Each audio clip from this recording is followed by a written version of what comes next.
여러분 그간 평안하셨습니까? 무덥던 여름이 이제는 정말로 끝이 난 것 같습니다. 아침 저녁으로 시원한데요, 또 어떨 때는 좀 쌀쌀한 감도 있고요. 그렇게 2018년에 봄과 여름은 가고 이제 가을과 겨울이 우리를 찾아왔습니다. 사랑하는 여러분, 우리는 이 가을에 풍성한 아름다운 영적인 성장을 이루어야 하겠습니다. 그 뜨겁던 여름에 우리는 정말로 멋지게 더욱더 뜨거운 열정으로 아름답고 귀한 사역을 잘 감당했으니 이제 이 가을에 주님 앞에 올려드릴 영적인 성장의 결실을 준비합시다. 그렇다면 이번 가을에 우리가 준비해야 할, 우리가 이루어야 할 영적인 성장은 어떤 것일까요? 우리가 해야 하는 그것은 무엇일까요? 오늘 본문에 나오는 한 인물을 모델로 삼고자 합니다. 이제 말씀에 더욱더 깊은 데로 함께 나아가 봅시다. 오늘 본문 말씀은 사도 바울이 2차 전도 여행을 시작할 무렵에 있었던 한 사건을 다루고 있습니다. 우리가 잠깐 사도행전 전체의 개요를 설명하고 시작하려고 합니다. 사도행전은 전체 28장으로 구성되어 있습니다. 28개의 장으로 되어 있는데 그 1장부터 14장까지는 예루살렘 교회를 비롯한 초대 교회의 시작과 부흥, 그리고 사도 사울이라고 불리던 시절에 이 바울의 모습, 그리고 그가 어떻게 주님을 만나고 회심하게 되었는지, 그리고 소아시아 지역의 일부분, 지중해 동쪽 끝을 이렇게 다니면서 했던 1차 전도 여행이 14장까지 나오고 15장부터 끝 마지막 장까지는 이제 어떻게 이방인 선교를 할 것인가, 이 선교의 원칙을 세우고 그 원칙에 따라서 바울이 이 2차 전도 여행과 3차 전도 여행, 그리고 마지막에는 로마 감옥에 투옥되기까지의 여정을 그리고 있습니다. 오늘 본문 말씀은 사도행전의 절반 조금 지나서 예루살렘 교회가 세워준 이방인 선교의 원칙을 가지고 이제 바울이 2차 전도 여행을 떠날 때 있었던 일을 다루는 겁니다. 자, 그러면 1차 전도 여행과 2차 전도 여행의 차이점은 무엇일까요? 두 가지가 있는데, 첫 번째는 바울이 다닌 거리입니다. 우리가 지도를 잠깐 보도록 하겠습니다. 먼저 바울의 1차 전도 여행 관련된 지도를 보겠습니다. 자, 저기는 지금 화면에 보이진 않지만 오른쪽 밑부분에 조금 더 밑에 보면 예루살렘이 있을 겁니다. 그 부분입니다. 바울이 전도한 1차 전도 여행의 여정은 저렇게 지중해 동쪽 끝에 한정되어 있습니다. 그런데 2차 전도 여행은 어디까지 가는가? 다음 지도를 보겠습니다. 자, 아까 우리가 1차 전도 여행은 저 오른쪽 끝에 위에 점 2개 있을 저 부분에 한정되어 있는데 2차 전도 여행은 그것보다 배나 더 다니게 되죠. 원래 바울은 2차 전도 여행 때 저렇게 멀리 갈 생각까지는 없었습니다. 1차 전도 여행 때 세웠던 교회들을 돌아보고자 했었는데 성령이 그의 발걸음을 저렇게 멀리 다니게 하셨지요. 그렇게 바울의 1차 전도 여행과 2차 전도 여행은 그 다닌 거리가 차이가 납니다. 두 번째 차이점 무엇일까요? 그것은 바로 함께 다녔던 사람들입니다. 1차 전도 여행 때 바울은 누가와 실라라는 사람과 더불어서 이 바나바라는 사람과 함께 다녔습니다. 바나바는 어떤 사람이었는가? 사도행전 초반에 보면 그에 관한 설명이 있는데 그는 착한 사람이요 성령이 충만한 자라고 소개가 됩니다. 초대교회 안에, 예루살렘 교회 안에서 바나바는 굉장히 신망이 두터운 인물이었는데, 근데 이 바나바와 바울의 관계는 사실 굉장히 끈끈했습니다. 왜냐? 원래 바울은 예루살렘 교회 안에, 이 초대교회 안에 악명이 높았거든요. 그는 유대교회에 열심 있는 자로서 이 그리스도인들을 잡아다가 옥에 넘기고 박해하는데 누구보다도 앞장섰던 사람. 그랬던 사람이 예수 그리스도를 만나면서 회심을 합니다. 변화가 됩니다. 그도 그리스도인이 됩니다. 그런데 그가 그리스도인이 되었다는 것을 누구도 믿지 않을 그때에 이 착한 사람, 성령 충만한 바나바가 성령의 인도하심을 받아서 바울의 보증인이 됩니다. 이 바나바 덕분에 사도 바울은 초대교회 사람들에게 인정받고 그리스도인으로서 한 형제로서 대우받게 되죠. 그렇기 때문에 어떤 면에서는 바울에게 있어서 바나바는 믿음의 멘토, 그리고 믿음의 어떤 은사 같은 존재입니다. 그렇게 바울과 바나바는 1차 전도 여행을 함께 다니면서 여러 교회들을 세웠죠. 그런데 2차 전도 여행 때는 이 바나바가 빠지고 새로운 인물이 합류하게 됩니다. 그것이 누구신가? 바로 오늘 본문 말씀 1절에 나오는 디모데라고 하는 사람입니다. 이 디모데는 어떤 사람이었을까요? 성경은 그에 대한 단서를 몇 가지 우리에게 전해주는데, 먼저는 디모데의 가족 사항에 관한 것입니다. 오늘 본문 말씀 1절에 보니까 그의 가족 사항이 나오는데 함께 읽어보도록 하겠습니다. 시작. 바울이 더베와 루스드라에도 이르매 거기 디모데라 하는 제자가 있으니 그 어머니는 믿는 유대 여자요 아버지는 헬라인이라. 아멘.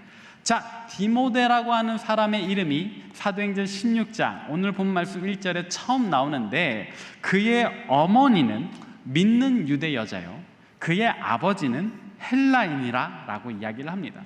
디모데의 어머니에 관해서 설명을 하면서 굳이 믿는 유대 여자라 라고 설명을 하는 이유는, 디모데의 어머니는 유대인으로서 원래부터 하나님을 경외하는 민족 중에 한 사람이지만, 그러나 특별히 하나님의 아들이신 예수 그리스도를 믿는 믿음을 가지고 있었다라는 것을 이야기를 합니다. 그러니까 디모데는 사랑하는 어머니, 예수 그리스도를 믿는 그 어머니 밑에서 함께 예수 그리스도를 믿는 믿음을 가지게 되었다라는 거죠. 디모데는 신실한 믿음을 가진 어머니 밑에서 함께 좋은 믿음을 가졌던 것 같습니다. 특별히 바울이 이 디모데에 관해서 조금 더 자세하게 설명하는 구절이 디모데 후서에 나오는데, 우리 이 구절도 함께 읽어보도록 하겠습니다. 디모데 후서 1장 3절부터 5절입니다. 시작. 내가 밤낮 간구하는 가운데 쉬지 않고 너를 생각하여 청결한 양심으로 조상적부터 섬겨오는 하나님께 감사하고 내 눈물을 생각하여 너 보기를 원함은 내 기쁨이 가득하게 하려 함이니 이는 내 속에 있는 거짓이 없는 믿음이 있음을 생각함이라. 이 믿음은 먼저 내 외조모 로이스와 내 어머니 유니게 속에 있더니 내 속에도 있는 줄 확신하노라. 아멘. 자, 여기 보니까 바울이 디모데의 믿음, 거짓이 없는 믿음, 정말 신실한 그 믿음이 어디로부터 왔다라고 이야기를 합니까? 그 어머니 유니게뿐만 아니라 외할머니인 로이스에게서도 함께 그 근원을 찾습니다. 그러니까 디모데는 어머니뿐만 아니라 외할머니로부터도 이 귀한 믿음을 전달받은 참으로 아름답고 복된 믿음의 가정에서 자라난 것 같습니다. 디모데는 참 복된 가정에서 자라난 것 같다, 이 말이죠. 그런데 반대로 생각해보면 디모데의 아버지에 관한 설명은 아까 읽었던 오늘 본문 말씀, 그 아버지는 헬라인이라 하는 구절 외에는 아무런 설명도 없습니다. 그 아버지에 대해서는 더 이상 어떤 구절에서도 언급하지 않습니다. 사실 디모데는 오늘 본문 말씀 이후에 사도 바울과 함께 여러 지역으로, 아까 지도에서 본 것처럼 꽤나 먼 지역으로 다니며, 또 때로는 바울과 함께하지 않고 바울의 심부름을 받아서 독자적인 사역까지도 감당하면서 활발한 믿음 생활을 합니다. 초대교회 지도자로 자라난단 말이죠. 그런데 이 바울이 디모데를 보면서 그가 얼마나 사랑스러웠는지 바울은 디모데를 이렇게 이야기를 해요. 내 사랑하고 신실한 아들 디모데, 믿음 안에서 얻은 참 아들 디모데. 바울은 디모데를 정말로 자기 아들처럼 생각했고, 디모데도 역시 바울을 영적인 아버지처럼 생각했던 것 같은데, 중요한 것은 디모데에게 육신의 아버지가 살아 계신다라는 거예요. 헬라인이라 불리는 그 아버지가 살아 계신데도 불구하고 바울은 이 사랑하는 아들을 이야기하면서 단 한 번도 그의 아버지에 대해서 언급하지 않고, 디모데의 아버지에 대해서 그 누구도 관심을 갖지 않는다는 거예요. 단지 그 아버지에 대해서 설명하는 것은 그가 헬라인, 헬라 문화, 로마 그리스 신화와 친숙했어요. 그런 사람이었다라고밖에 설명하지 않는다는 거예요. 다시 말하면 디모데의 아버지는 믿음이 없었을 겁니다. 아니요, 믿음이 없는 것을 떠나서 어쩌면 우리에게 제우스, 그 외에 여러 신들로 대표되는 올림푸스 신, 그러니까 그리스 로마 신화에 나오는 그 신들과 더욱더 친숙했거나 혹은 그들을 숭배하는 그런 신앙을 가진, 이방 신앙을 가진 사람이었을 겁니다. 그러니까 어머니 계열을 보면 디모데는 굉장한 믿음, 아름답고 복된 믿음의 가정에서 자란 것 같지만 아버지는 어쩌면 디모데의 믿음에 있어서, 신앙에 있어서 굉장한 걸림돌 혹은 대적자였을지도 모르는 거죠. 그렇게 보면 아까 말했던 것처럼 디모데는 우리 생각만큼이나 좋은 믿음의 가정에서 자란 것도 아니라고 할 수 있겠습니다. 그러면 오늘 본문 말씀 1절이 왜 디모데의 이 가정사항을, 가족사항을 우리에게 알려주는가? 중요한 것은 믿음은 부모의 것이 중요한 것이 아니라는 거죠. 부모의 신앙이 우리의 믿음에 있어서 굉장한 도움이 될 수 있는 것은 사실입니다만 믿음을 가지는 것, 그 믿음을 올바로 구현해내는 것, 그 믿음대로 바르고 신실하게 살아가는 것은 온전히 우리 각자의 몫이라는 거죠. 부모의 믿음이 곧 우리의 믿음이다? 아닙니다. 부모가 불신앙이다? 그렇다고 해서 우리의 믿음이 낮은 수준일 거다? 그것도 아니라는 거죠. 믿음은 온전히 저와 여러분 각자가 결단하고 살아가는 것입니다. 우리 각자의 믿음이 올바르는, 그것은 우리의 선택이 있는 것입니다. 우리의 성품을 온유하게 만드는 것도 우리의 성품에 있는 겁니다. 부모의 믿음과 성품은 온전히 우리와 별개의 것이죠. 혹 부모가 부유하면 그 자녀도 어느 정도 부유하게 사는 것은 사실입니다만 부모의 믿음이 온전하다고 해서 자녀의 믿음까지도 온전한 것은 아니에요. 부모의 믿음이 조금 낮다고 해서 자녀마저도 믿음이 신실할 수 없다는 것도 아니라는 것을 우리는 다시 한번 이야기를 합니다. 사실 사도 바울이 2차 전도 여행을 시작할 때에 자신의 은사 멘토였던 바나바와 함께 하고자 했습니다. 그러나 결국에 이 2차 전도 여행 때는 바나바가 함께하지 못했죠. 바울과 바나바는 갈라서게 되었습니다. 이들이 왜 갈라서게 되었는가? 그래서 오늘 본문 말씀 조금 앞에 사도행전 15장 말미에 나와 있는데 그 경위를 함께 읽어보도록 하겠습니다. 우리 함께 읽습니다. 사도행전 15장 36절부터 41절 시작. 며칠 후에 바울이 바나바더러 말하되 우리가 주의 말씀을 전한 각 성으로 다시 가서 형제들이 어떠한가 방문하자 하고 바나바는 마가라 하는 요한도 데리고 가고자 하나 바울은 밤빌리아에서 자기들을 떠나 함께 일하러 가지 아니한 자를 데리고 가는 것이 옳지 않다 하여 서로 심히 다투어 피차 갈라서니 바나바는 마가를 데리고 배 타고 구브로로 가고 바울은 실라를 택한 후에 형제들에게 주의 은혜에 부탁함을 받고 떠나 수리아와 길리기아로 다니며 교회들을 경고하게 하니라. 아멘. 자, 바울과 바나바 원래는 함께 가려고 했어요. 1차 전도 여행 때 함께 세웠던 교회들을 둘러보고 방문하고자 했어요. 그런데 누구 때문에 둘이 심하게 싸웠습니까? 누구 때문에 둘이 갈라서게 되었습니까? 마가라 하는 요한 때문에. 자, 이 마가라 하는 요한이 누구길래 바울과 바나바가 이 사람을 데리고 갈 건가 말 건가로 싸우게 되었느냐? 이 마가라 하는 요한은 바나바의 조카입니다. 신실한 사람, 바울의 신앙의 멘토이자 은사였던 그 바나바의 조카. 그러니까 바나바는 이 마가라 하는 요한도 2차 전도 여행 때 데리고 가고 싶은 거예요. 근데 바울은 싫어합니다. 왜냐?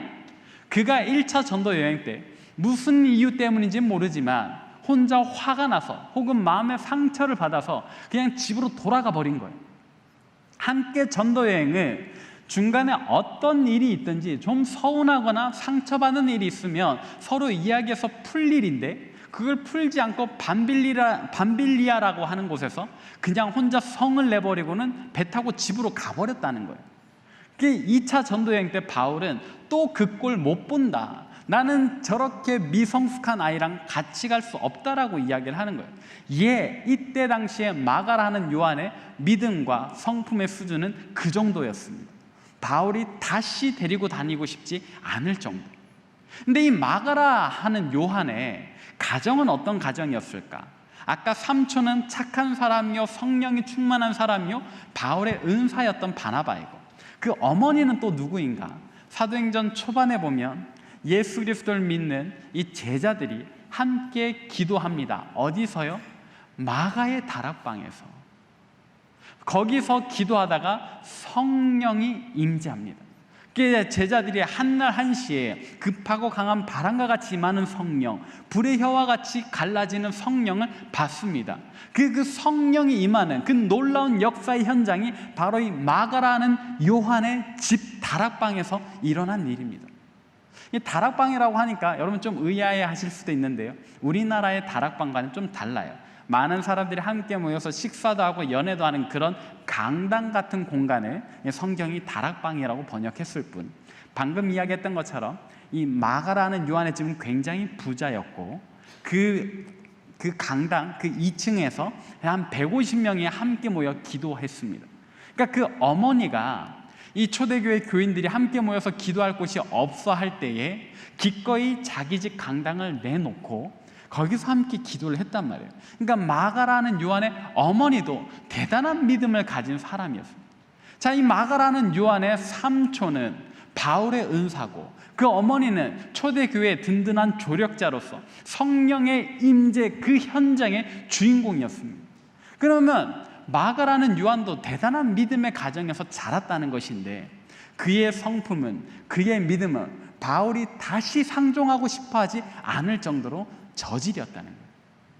부모의 신앙, 가정의 신앙이 곧 마가라는 요한의 신앙과 연결되지 않았다라는 거예요. 사랑하는 여러분, 우린 여기에서 중요한 사실을 깨달아야 합니다.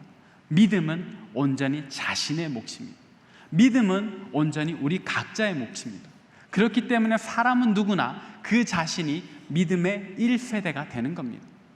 여러분들 중에 어떤 이들은 할아버지로부터 이어져 내려온, 아니 증조부로부터 이어져 내려온 믿음의 4세대, 5세대까지 가는 사람들도 있을 것입니다. 그러나 여러분, 그것이 곧 여러분들의 믿음을 보증한다라고 생각하지 마십시오. 혹 여러분들 중에 나는 우리 가정에서 혼자 믿는데, 나는 우리 가정에서 외롭게 신앙생활 하는데 괜찮습니다. 여러분, 주눅 들지 마십시오. 주님께서는 우리 부모의 신앙으로 우리를 판단한 것이 아니라 우리 각자의 믿음을 보시고 우리를 상급 주시는 분이신 줄 믿으시길 바랍니다. 사랑하는 여러분, 그렇기 때문에 이번 가을에, 올해 하반기를 시작하면서 우리가 해야 하는 일은 명확해졌습니다. 우리 각자의 믿음을 돌아보고 정말로 주님께서 기뻐하실 만한 수준까지 성장해 가는 것입니다. 그러면서 오늘 우리가 계속해서 이야기하는 그 디모데를 우리 믿음의 모델로 삼는 거죠. 자, 그러면 이제 디모데 그 자신에 관한 이야기를 해봅시다. 디모데의 부모에 관한 이야기도 했고, 그와 대척점에 있는 마가라는 요한의 믿음에 대해서도 얘기를 했는데, 정작 디모데의 믿음은 어떠했을까? 본문에서 그의 믿음에 대한 구체적인 일화를 소개하지는 않지만 그는 정말로 대단한 믿음과 성품을 가졌던 것 같습니다. 왜냐하면 오늘 본문 말씀 2절이 그에 대해서 이렇게 설명하기 때문입니다. 함께 읽어보도록 하겠습니다. 시작. 디모데는 루스드라와 이고니온에 있는 형제들에게 칭찬받는 자니. 아멘. 자, 여기 보니까 디모데가 루스드라와 이고니온이라고 하는 두 도시의 형제들에게서 모두 칭찬을 받는다고 해요. 여기서 말하는 형제라는 것은 디모데의 친형제를 의미하는 것이 아닙니다. 함께 믿음을 가지고 신앙생활을 하는 같은 그리스도인 형제들 이야기를 하는 거죠. 우리가 오늘날 우리 서로 형제님, 자매님이라고 부르는 그 전통이 이 구절을 바탕으로 하고 있는 겁니다. 그러니까 디모데와 같은 예수 그리스도를 믿는 믿음을 가진 이들이 루스드라와 이고니온에 있는데, 이 루스드라에 있는 믿음의 이 동력자들이 디모데를 칭찬하는 거예요. 뿐만 아니라 이고니온에 있는 이 그리스도인들도 디모데를 칭찬하는데, 루스드라는 디모데가 사는 곳. 이곳은 어디인가? 이 루스드라로부터 약 30km 혹은 40km 정도 떨어져 있는 이 성읍입니다. 우리나라로 치면, 우리 상황으로 치면 이 청주와 대전 정도의 거리. 그러니까 청주에서 신앙생활하는 우리 중 누군가의 믿음이 너무나도 뛰어나서 정말로 대단해서 저 대전에서도 야, 청주에 가면 거기 누구누구라는 형제가 있는데 그의 믿음이 정말 대단하다라고 소문이 난 거죠. 그의 믿음이 얼마나 대단했길래 이토록 소문이 났는가는 잘 모르겠지만, 그러나 분명한 것은 이렇게 먼 거리에 떨어져 있는, 그때 당시에는 차도 없잖아요. 걸어가거나 말을 타거나 해야 되는 먼 거리인데 그 와중에서도 이렇게 소문이 자자했다라는 것, 그의 믿음이 얼마나 대단한지를 우리에게 보여주는 반증이라고 합니다. 이렇게 보니까 디모데와 우리는 굉장히 많은 차이가 있죠. 왜냐? 우리의 믿음은 이곳 분평동에서도 미평동에서도 별로 소문이 안 나고 있잖아요. 디모데는 엄청난 믿음의 수준을 자랑하는 거죠. 더 대단한 것은 그의 나이입니다. 오늘 본문 당시에 이 디모데는 몇 살쯤 되었을까요? 어떤 학자는 그의 나이를 불과 18살 정도로 추정을 합니다. 왜냐하면 오늘 본문 말씀 이후에 한 15년 정도 지난 후에 이 바울이 디모데에게 편지를 쓰는데, 그 편지에서 바울이 뭐라고 기록을 하느냐? 사람들이 너의 나이 어림을 업신여기지 못하도록, 만만히 여기지 못하도록 너는 말과 행실과 사랑과 믿음과 정절에 있어서 본이 되라라고 이야기를 하거든요. 너의 나이 어림을 만만히 여기지 못하도록. 우리 그 구절 한번 읽어보겠습니다. 디모데전서 4장 12절입니다. 함께 읽습니다. 시작. 누구든지 내 연수함을 업신여기지 못하게 하고 오직 말과 행실과 사랑과 믿음과 정절에 있어서 믿는 자에게 본이 되어 내가 이를 때까지 읽는 것과 권하는 것과 가르치는 것에 전념하라. 아멘. 처음 디모데를 만나던 날로부터 15년이 지난 뒤에도 바울은 디모데에게 사람들이 너의 나이 어림을 만만히 보지 못하도록 너는 더욱더 믿음의 본이 되라라고 이야기를 하잖아요. 아마도 이 디모데 전서의 나이, 이때 디모데의 나이가 오늘 우리 또래일 겁니다. 그러니까 오늘 본문에서 디모데는 우리보다 더 어린 나이, 굉장히 어린 나이, 적어도 우리보다 15살 어린 나이에 이 바울의 눈에 띄일 정도로, 그리고 두 도시에서 소문과 칭찬이 자자할 정도의 이 믿음을 자랑하는 거죠. 그런 디모데가 합류했더니 바울의 2차 전도 여행은 엄청난 결실을 맺습니다. 그 결실의 증거가 오늘 본 말씀 5절에 있는데 함께 읽어보도록 하겠습니다. 시작. 이에 여러 교회가 믿음이 더 굳건해지고 수가 날마다 늘어가니라. 아멘. 빌립보서에서 바울은 또 디모데를 이렇게 칭찬하는데 빌립보서도 함께 읽습니다. 시작. 디모데의 연단을 너희가 안 하니 자식이 아버지에게 함같이 나와 함께 복음을 위하여 수고하였느니라. 아멘. 바울이 빌립보 교회에게 이렇게 자랑을 하는 거예요. 디모데가 얼마나 복음을 위해서 수고를 했는지, 나와 함께 다니면서 나를 아버지처럼 여기면서 정말 대단한 수고를 했다라고 이야기를 하는 거죠.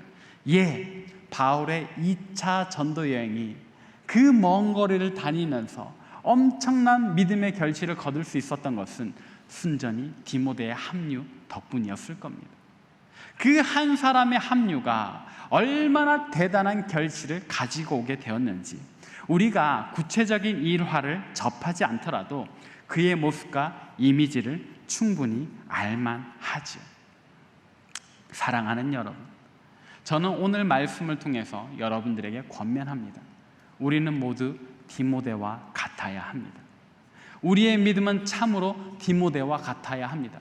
그래서 다른 누구가 아니라 우리 한 사람이 일어나서 복음 전하는 것 때문에 이곳 청주의 미평동이 변화되고 분평동이 변화되고 청주시가 변화되고 충청북도와 남도가 변화되고 대한민국과 온 세계 열방이 변화되어야 합니다.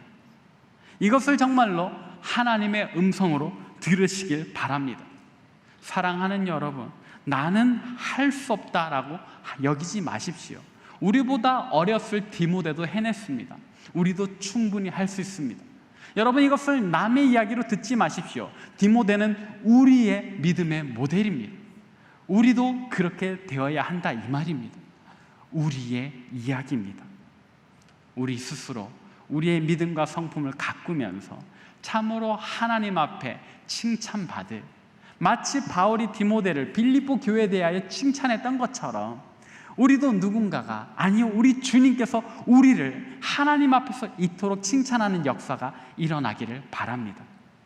말씀을 정리하도록 하겠습니다. 사랑하는 여러분, 올해 하반기를 시작하면서 우리가 해야 할 일은 디모데와 같이 우리 스스로의 믿음을 아름답게 굳건하게 만들어 나가는 것입니다.